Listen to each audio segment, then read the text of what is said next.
Peace, infinite waters, diving deep once again. We are out here, we're in nature, breathing in that good ass prana, baby, right? There are only 10 different types of relationships in the entire world. That's so awesome. Can I get a hello there? We ain't even had breakfast yet, right? I talk to people every single day who are in relationships. I've been in all kinds of crazy, beautiful, weird relationships. And you're probably in a relationship right now, or you're single, or you're with a cat down the road. What's the first type of relationship? This is what we call the strawberry relationship. Oh yeah. Since this is the 7-day vegan challenge, right? A lot of people are in relationships just because of strawberries. Just because of food, right? The food brought us together, right? I've been a vegan for over 11 years. But before then, I was attracted to my girlfriend because she loved kebabs and I love kebabs, and well, we got along just fine. Can I get a hello there? Then I started to eat more plant-based foods, right? And a lot of strawberries. And then I saw a woman eating a lot of strawberries and I said, hey, let's hang out, right? Food brings people together. Lots of people who are, maybe you're a vegan, right? And you're also in a relationship with a vegan, or not, but it's what we call food buddies, right? We're in relationships a lot of the times because we can go out and eat with that person, and that's why we're with them, right? It's actually very deep. It's not as shallow as it sounds, because food is everything, right? You're eating 3 times a day. You want someone to eat with you, don't you? Yes, we do. What's the second type of relationship? This is what I call the old favors relationship, right? Now, lots of people write to me saying that, well, they're in a relationship with someone because when they were really low, when they were really vulnerable, that was the only person who was around, right? So that's what we call the old favor relationship. It's a kind of relationship you're in just because someone, well, saved your life. Can I get a hello there? Yeah, they saved your life. You got a huge debt to pay them back with. So what better way to pay them back with just being their boyfriend or their girlfriend, right? That's a huge payback. But you see, here's where it gets a bit tricky, right? Just because you were really down and then you met someone who lifted you up, and that was then, but what about now, right? Because lots of people write to me saying that, actually, I don't care about those old favors. I want to be free, right? So a lot of us are in old favors relationships, right? Somebody did something really amazing for us and we just felt so guilty because we didn't have any money to give them. We just said, hey, be my boyfriend, be my girlfriend. And that's what we call the old favors kind of relationship.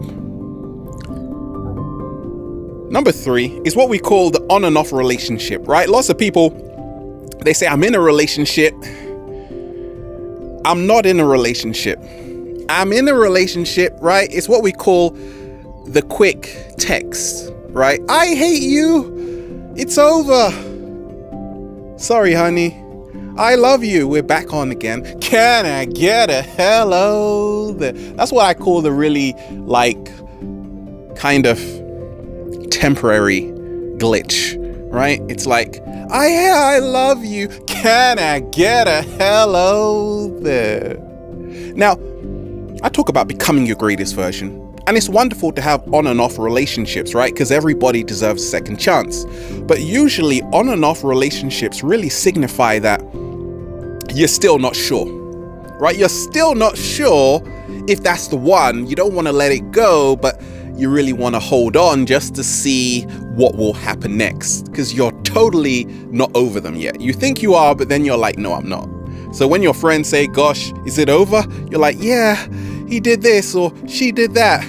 Next day, you're eating ice cream in the park. Can I get a hello there? On and off, right? Just like a light. It works like that.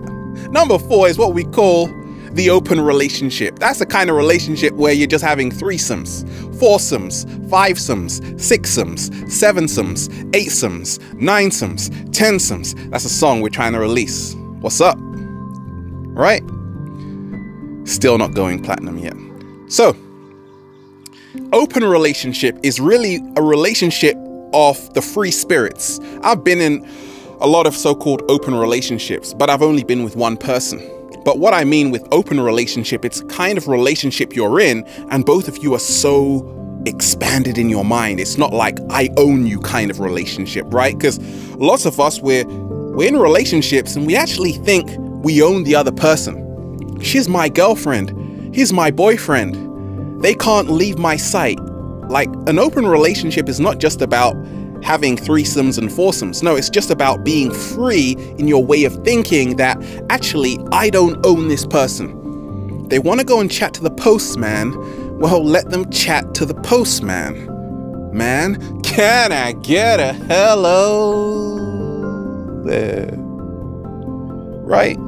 Number 5 is the Coca-Cola relationship. Now, this is the most toxic kind of relationship.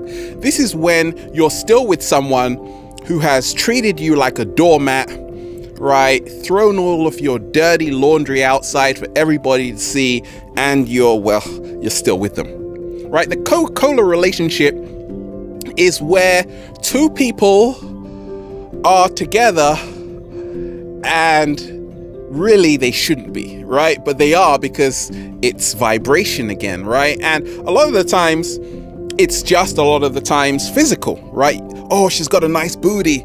Oh, he's got lots of money. It's very shallow. But most of the world are in one. Can I get a hello there? I was also in Coca-Cola relationships, right? Where sometimes you're just with that person because it looks good on paper, right? Maybe they work here, they've got connections, they live up in the hills, right? Facing beautiful mansions, right? So you're just with them because it's relationships with a whole load of benefits.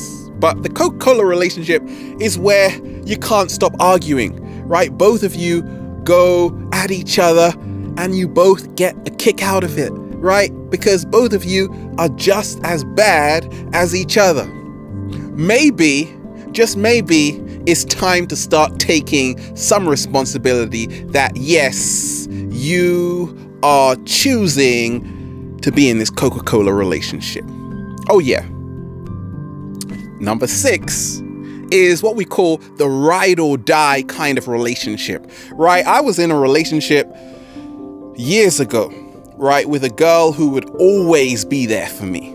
I would be drowning and she would be somewhere in another country and she would magically appear there and save me with a life jacket.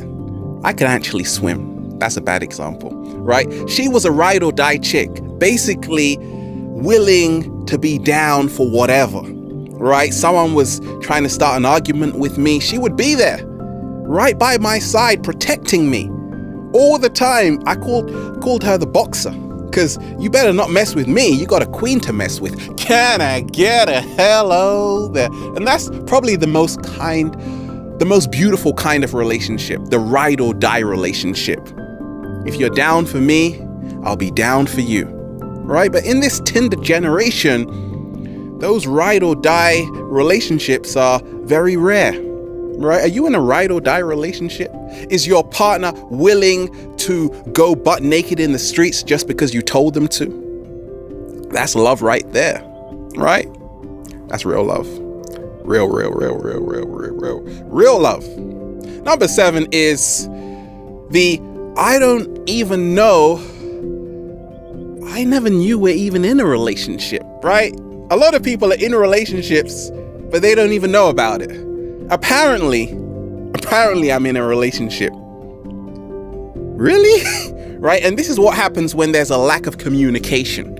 I always say the greatest relationships have the best communication. People are talking 3-4 hours, going back to back, right? Back to back, right? But apparently I'm in a relationship, right? Huh? Who told me that? I don't know.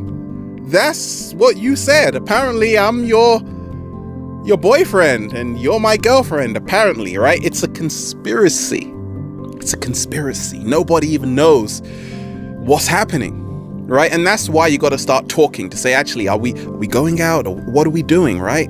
Because it's like borderline friendship, dating kind of thing, which is like eating kind of thing and swimming kind of thing, where both of you are like in a relationship, but you don't really know if you are. And sometimes that's beautiful as well, because it's so sacred you don't even want to label it. Slow motion this way. It's so beautiful you don't even want to label it. Like, are we even in a relationship? We've even gone past that level. Number 8 is what I call the hopers and the dreamers. The long distance kind of relationship. Goodness gracious, you guys deserve medals. Can I get a hello there? Right? That's the next level of ride or die, by the way. It's a kind of relationship where people are with someone they haven't seen in the last year and they're still faithful, right? They're still committed and they call each other every day, and sometimes they don't, right? A lot of people, let's be honest, they get into long distance relationships because they are lazy, right? They don't want to make any effort to go and actually meet that person, right? I was in a long distance relationship for a long time, and even I knew I was getting lazy until I booked a plane ticket. Whoa, right? You can do that. You can actually go and meet that person. That way you can get a more intimate relationship, right? Because look, people in long distance relationships get up to all kinds of things, right? A lot of the time it's just a great way just to say, hey, I can be in a kind of free relationship and you be over there. So I always tell people in long distance relationships, a relationship is like a plant. It only grows as much as you water it. Can I get a hello there? But there comes a point where you actually really have to see that person, make an effort to, because talk is cheap. It's actions that matter. Number 9 is the nice couple relationship, right? Ever seen a couple that's just nice? Right? They're just nice and they suddenly appear to look the same because they've been together for so long and they're so nice that they look the same, right? I got some friends that are dating and they just look identical, right? They're just so friendly, so peaceful. Wait a minute, that's me. Can I get a hello there? Right? It happens. And we have to really realize that if you're in a relationship, you start taking on the energy of the other person. That's the secret, right? So that's why if you're in a toxic relationship, you end up even multiplying your own toxicity with that other person's. If you're in a very beautiful, serene relationship, you actually now multiply all your vibrancy, right? That's why a lot of people in what we call the nice couple relationships, they are just glowing all the time, right? They're just nice. And number 10 is the water relationship, right? I spoke about this years ago. And this is probably the holy grail of all relationships. The mother and the father of the Immaculate Conception. The beauty of divine providence, right? It's a relationship where it's full of transparency, communication, fun, laughter, seriousness, honesty. Whoa, trust. Oh, appreciation. Oh, you can see through each other. Soulmates, whatever you want to call it. You're just in the flow. You're in the water, baby. Flexibility.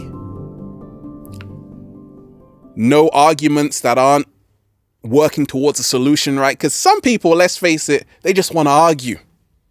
And I'm like, hey, let's at least argue about a solution. Can I get a hello there? So the water relationship is really the relationship that helps. It helps you. It helps your evolution the most, right? But those are rare. Those are rarer than you buying a diamond today, right? It probably won't happen now. It will happen just at the right time. So there you have it. We're out here. Sexology, water, fire, hot, cold, yin, yang. We're back. Can I get a hello? Have a beautiful day. We're out here. Infinite waters. Diving deep once again. Stay well. Stay healthy. Peace.